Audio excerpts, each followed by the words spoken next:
Hello students, welcome back to my channel. कैसे हो आप सब? उम्मीद करती हूँ बेटा सभी अच्छे होंगे और अपना ख्याल भी रख रहे होंगे। तो बेटा आज हम करने जा रहे हैं अपना वर्कशीट नंबर 7। ठीक है, हिंदी सब्जेक्ट ही है बेटा, 7th क्लास के लिए है और आपकी बृहस्पति की है। आज आपकी 2 वर्कशीट आई हैं बेटा, एक हिंदी की और मैथ की। ठीक है, पहले हम हिंदी की कर रहे हैं बेटा, फिर मैथ की करेंगे, तो आप उसको देख लेना। ओके, और बेटा इसमें जो है एक आपकी हिंदी की आ चुकी है पहले ही, और आज ये आपकी दूसरी आई है। तो चलिए स्टार्ट करते। एक मंगलवार को आ गई थी, लेकिन बेटा उससे पहले मैं एक बात बोलना चाहूँगी कि आप लोगों को ये वीडियोस पसंद तो आती है मेरी, लेकिन आप लाइक शेयर नहीं करते हो, इस वजह से वो आपको नोटिफिकेशन भी नहीं मिल पाता है और ये बाकी बच्चों तक भी नहीं पहुँच पाती है। तो अगर आपको पसंद आती है बेटा तो इसको लाइक शेयर कर दिया करो। ओके, चलिए स्टार्ट करते हैं गद्यांश को। और इससे बेटा मुझे भी मोटिवेशन मिलेगा, अगर आप लाइक करोगे तो मेरे को भी ये मोटिवेशन मिलेगा कि मैं और बनाऊँ और अच्छे से बनाऊँ। तो गद्यांश को ध्यानपूर्वक पढ़कर पूछे गए प्रश्नों के उत्तर दें। तो यहाँ पर बेटा दादी माँ देखो, इस पिक्चर में देखकर कैसे लग रहा है कि ये इसको डांट लगा रही है। ठीक है, एक दिन दोपहर को मैं घर लौटा, बाहर दादी माँ किसी पर बिगड़ रही थी। देखा पास के कोने में दुबकी रामी की चाची खड़ी हुई है। दुबकी क्यों खड़ी है बेटा? क्योंकि उसको दादी डांट रही है और उसने कोई गलती की है तभी डांट रही है। ठीक है, तो सो न होगा धन्नो, तो वो बोल रही है उसको कि सो न होगा धन्नो। ठीक है, मतलब कि ऐसा नहीं होगा धन्नो। रुपए में सूद के आज दे दे, यानी कि रुपये जो हैं सूद के साथ, ब्याज के साथ वापस कर दे आज के आज। तेरी आंख में तो शर्म ही नहीं है। ठीक है, तेरी आंख में तो शर्म है नहीं, मतलब कि तुझे तो मतलब बिल्कुल भी कोई चिंता है नहीं, कोई शर्म नहीं है इस बात की कि तूने किसी से पैसे लिए हैं।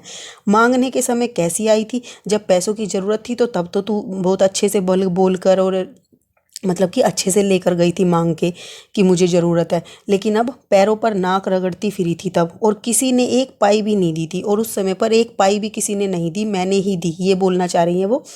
अब लगी है आजकल करने, और अब जब देने की बारी आई है तो आजकल करने लगी है कि फसल में दूंगी, फसल में दूंगी। पहले क्या होता था बेटा कि किसी से उधार ले लेते थे जब फसल मतलब कि होती नहीं थी, जब फसल पक के कट के जब बेचने के बाद पैसे आते थे तो वो लौटा देते थे उनको। ठीक है, अब क्या तेरी खातिर दूसरी फसल कटेगी?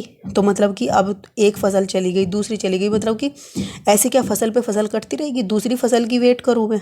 तो इसलिए मतलब वो इसको डांट रही है कि पैसे लिए हैं तो देने चाहिए। तो बेटा हम किसी से कोई चीज़ लेते तो हमें उसको लौटाना भी चाहिए समय पर, जब हम उसको बोल देते हैं तो। ठीक है, अब बेटा इसी में कुछ क्वेश्चंस हैं, उसको पढ़ते हैं। गद्यांश को पढ़कर आपको क्या लगता है कि ऋण किसने किससे लिया? तो बेटा किसने लिया? तो गद्यांश को पढ़ने से यह पता लगता है कि रामी की चाची ने दादी माँ से ऋण लिया। रामी की चाची का नाम क्या था? धन्नो। तो आप यहाँ पर रामी की चाची ने, ठीक है, इसकी बजाय ये भी लिख सकते हो धन्नो ने दादी माँ से ऋण लिया। ठीक है, रामी की चाची धन्नो ने दादी माँ से ऋण लिया होगा। ओके, अब नेक्स्ट है बेटा कि दादी माँ किस पर बिगड़ रही थी? तो दादी माँ धन्नो पर बिगड़ रही थी। ठीक है, तो दादी माँ रामी की चाची यानी कि धन्नो, रामी की चाची को हटा के बेटा धन्नो लिख लेना। ठीक है, तो दादी माँ धन्नो पर बिगड़ रही थी। ओके, अब बेटा वो क्यों बिगड़ रही थी? तो दादी माँ किस कारण से बिगड़ रही थी? तो वो किस कारण से बिगड़ रही थी बेटा दादी रामी पर, जो रामी की चाची धन्नो पर। तो क्योंकि रामी की चाची धन्नो ने, धन्नो लिख लेना, रामी की चाची धन्नो ने दादी माँ से कुछ रुपये उधार लिए थे, परंतु अब वह उसे लौटा नहीं रही थी। ठीक है, वह बार बार मांगने पर फसल में दूंगी कहकर टाल देती, इस कारण से दादी माँ उस पर बिगड़ रही थी। ओके, तो यहाँ पर लिख लेना रामी की दादी चाची और रामी की चाची धन्नो ने। ओके, ये वर्ड और लिख लेना बेटा, मैं भूल गई लिखना। ठीक है, नेक्स्ट क्वेश्चन है बेटा आपका कि यह ऋण लेने की बात हुई है, यहाँ पर ऋण लेने की बात हुई है, अनुमान लगाइए कि किन किन पारिवारिक परिस्थितियों में गांव के लोगों को ऋण लेना पड़ता होगा और उन्हें कहाँ से मिलता होगा। बड़ों से बातचीत कर इस विषय में लिखिए। तो बेटा कैसे, किन परिस्थितियों में ऋण लेना पड़ता है? ऐसी अनेकों परिस्थितियां हैं जिनमें क्या करना पड़ता है? लोगों को ऋण लेना पड़ता है।